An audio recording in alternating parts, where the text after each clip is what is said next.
Japan एक ऐसा देश है जिसपे दो दो परमाणु बम मारा गया और 2011 में उसका खुद का परमाणु रिएक्टर ब्लास्ट कर गया। जापान करमपोर है वहां। देखो भाई, दो तो परमाणु बम अमेरिका मार दिया, 2011 में उसका खुद का ब्लास्ट कर गया था। फुकुशिमा परमाणु संयंत्र 2011 याद होगा, वहां पर बहुत ज्यादा तबाही आई थी। ये हो गया आपका होकाइडो द्वीप, ये हो गया होन्शु द्वीप। होकाइडो द्वीप और होन्शु द्वीप, किसी को कोई दिक्कत नहीं है। नीचे वाला जो द्वीप है इसका नाम है क्यूशु द्वीप। क्या नाम है इसका? क्यूशु द्वीप। इसी के पास आपका नागासाकी है। कहां पर है? नागासाकी। और यहाँ पे शिक्युकु द्वीप के पास यहाँ पर है आपका हिरोशिमा। तो नीचे में नागासाकी और हिरोशिमा है। क्या है? नागासाकी और हिरोशिमा। नागासाकी और हिरोशिमा पर बम गिराया गया था। क्या गिराया गया? बम गिराया गया। देखिए ध्यान से आगे। 6 अगस्त 1945, 6 अगस्त 1945 को कहाँ गिराया गया? हिरोशिमा में। नाम क्या था? Little boy. नाम क्या था? Little boy. बना किसका था? यूरेनियम का। हर चीज पूछता है, याद रखना भाई। लिटिल।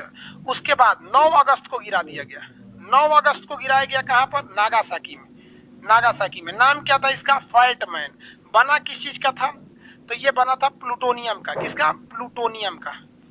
परमाणु बम दिखता कैसे है और जापान पे मारा क्यों था? इसके दो रीजन है। देखिए, परमाणु बम जो मारा गया था उसे मारा गया था B-52 नामक विमान से। किस विमान से मारा गया था? B-52 नामक विमान से मारा गया था।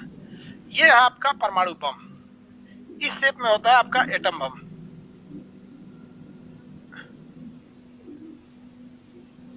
ये है। लेकिन मारा जिस जहाज से गया था उस जहाज का नाम था B-52। आज भी ये जहाज अवेलेबल है दुनिया में। B-52 जहाज है। ये आज भी बम गिराता है। वियतनाम में यही B-52 ने बम गिराया था। ये दो विमान बड़ी खतरनाक है। देखिए,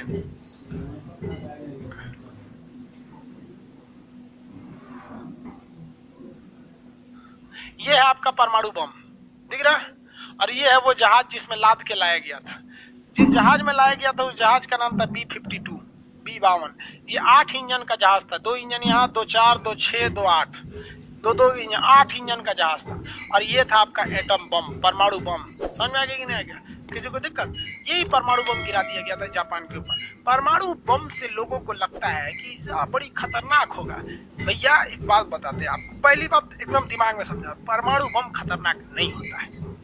परमाणु बम एक तरह का हाईली रेडिएटेड पोल्यूशन है।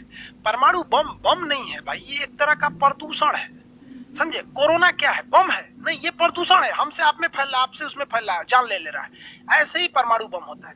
परमाणु बम का रेडिएशन कोरोना से भी छोटे होते हैं और इसका असर हजारों साल तक रहता है और ये हवाओं में फैल जाता है। जो इसको सूंघता है ना, उसका रेडिएशन हो जाता है 2 से 3 दिन के अंदर उसका फेफड़ा, किडनी, गुर्दा सब सड़ जाता है, मर जाता है। तो परमाणु बम मान के चलिए कि दिल्ली में अगर फट गया तो हरियाणा के लोग 3-4 दिन बाद मरना चालू हो जाएंगे परमाणु बम से। तो परमाणु बम दिमाग में, हम लोग छोटे थे तो हम लोग को लगता होगा इसे बम फटेगा, तबाही मचेगा, इससे आग निकलेगा। ये भाई जहां गिरता है वहां आग निकलता है, ये नो डाउट इसमें है।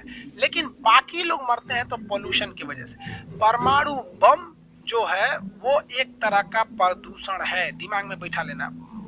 Atom bomb is nothing more but it is very harmful radiative pollution. समझ में आ गया कि नहीं? इसका असर बहुत ज्यादा पड़ता है। तो कोई भी प्रदूषण उसे कम करने का तो उपाय है। तो इसे कम करने के लिए बोरिक एसिड का छिड़काव किया जाता है। किसका छिड़काव किया जाता है? Boric acid. लेकिन याद रहना चाहिए, जो आदमी पहनने जाता है पूरी तरह से पीपीई किट होना चाहिए उसके पास। पीपीई किट डॉक्टर वाला पीपीई किट नहीं, वो एटम बम वाला अलग ही होता है पीपीई किट। Boric acid. कौन सी एसिड? Boric acid. अगर बोरिक एसिड नहीं है ना तो प्याज जो होता है ना, परमाणु बम के रेडिएशन को सोख लेता है।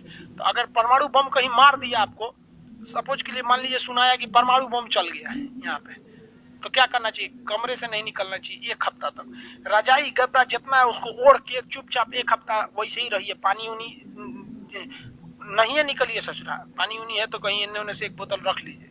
1 हफ्ता तक वहीं रहिए। प्याज व्याज है ना तो कूच काच के अगल बगल में रख लीजिए वहां पर, क्योंकि वो हवा में फैल चुका, आपको दिखेगा नहीं। आप सूंघेंगे तो नॉर्मल रहेंगे, 1 हफ्ता बाद पूरा गल जाएगा, गलने लगेगा फेफड़ा उपड़ा। यहाँ पर परमाणु बम से प्रदूषित एक आदमी का दिया तो नहीं, फेफड़ा इधर छेद हो गया था पीठिया में। यहाँ वो एक तरह का प्रदूषण है, समझ आए? इसलिए लोगों की जान जाती है। अमेरिका ने मार दिया यहाँ पे। काहे मारा? तो सोच रहा जापानो खचरा था। जापान का खचरा था। तो देखिए जापान ने जाके परमाणु बम मार दिया, सॉरी जापान गया ना तो अमेरिका के ऊपर बम हमला गिरा कर दिया। आप कहेंगे कि सर अमेरिका यहाँ है, जापान यहाँ है, इसे ऐसे जाके काहे हमला किया और ये ऐसे जाके काहे हमला किया? तो भैया ऐसे हमला नहीं हुआ है। रियलिटी में ये दोनों देश बहुत करीब हैं। आप देखिए ध्यान से, कमेंट इतना करता है सब ना, समझे में नहीं आता, पढ़ने आया है कि कमेंट करने आया है। दिमाग कौन दिन खिसियाएगा तो कमेंट बंद कर देंगे। देख बबुआ, पृथ्वी जो है ना वो गोल है। पृथ्वी क्या है? गोल। तो अभी देखिए यहाँ ध्यान से, ये जापान दिख रहा है, ये हमारा इंडिया दिख रहा है कि नहीं दिख रहा है? यहाँ अरे यहाँ इंडिया दिख रहा है, ये चाइना है, और ये देखिए ये अमेरिका है। अमेरिका है, समझ आएगी नहीं? तो पृथ्वी को आप गोल है, इसको दो जगह से काटे हैं, तो जहां से काटेंगे वो जगह दूर हो जाएगा। तो हम लोग जनरली प्रशांत महासागर से काट देते हैं, इसलिए अमेरिका एक और आ जाता है, जापान दूसरी हो जाता है। इसलिए दोनों में दोनों लगते हैं दूर है, बस दोनों बहुत करीब है। इंडिया से जापान से अमेरिका जाना है तो ऐसे जाते हैं लोग, यहाँ पर बीच में इंडिया का कोई काम ही नहीं है। देखिए ना, जापान से अमेरिका जाना है तो ऐसे चल जाइए, अमेरिका से आना तो ऐसे आइए। बीच में एक आइलैंड था जिसका नाम था हवाई द्वीप। क्या नाम है? हवाई द्वीप। इसकी राजधानी है होनोलुलु। राजधानी क्या है? होनोलुलु। हवाई द्वीप था। हवाई द्वीप पर अमेरिका ने बहुत बड़ा नौसेना का अड्डा बनाया था। जापान ने देखा कि साला इस हवाई अड्डा से हम पर हमला करेगा, इसलिए जापान ने अचानक उठा और 3 घंटे के अंदर अंदर ये हवाई द्वीप का पूरा नौसेना का अड्डा उड़ा दिया। यहाँ बाल बच्चा, मुर्गा मुर्गी सबकी जान ले लिया। अमेरिका के 200 लड़ाकू जहाजों को वहीं मार के गिरा दिया। पानी वाले 80 जहाज मार के गिरा दिए। भारतीय नौसेना के पास 80 गो जहाज है। सोचिए उस समय 1945 में जब हम लोग गुलाम थे ना, 1942 में, तो ये मार के गिरा दिया वहां पर। हम लोग के पास आज भी 80 गो जहाज है, लड़ाकू जहाज है, पानी वाली। समझ में आया कि नहीं? 200 जहाज उड़ने वाली मार के गिरा दिया। 2-3 हजार के आसपास आदमी मार के गिरा दिया। अमेरिका पूछा, रे साला छोटा हमको काहे मारा रे? तो जापान कहा कि देख भाई, तुमको मारना मजबूरी था। तो अमेरिका कहा कि क्या मजबूरी था?